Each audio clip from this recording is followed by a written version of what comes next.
Out here trying to find a setup, right on the edge of a swamp. Dude, almost no sign.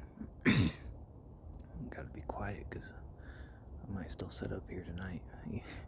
There's no sign, but it was too good to walk out here. And this kind of confirms me.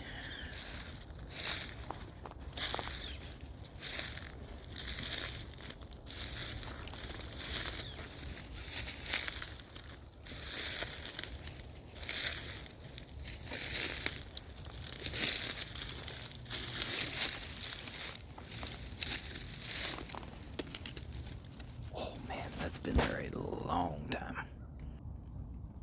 Finally pulled him out. Definitely not huge mass or tine length by any means, but still good looking deer. Thanks for watching. Please like and subscribe.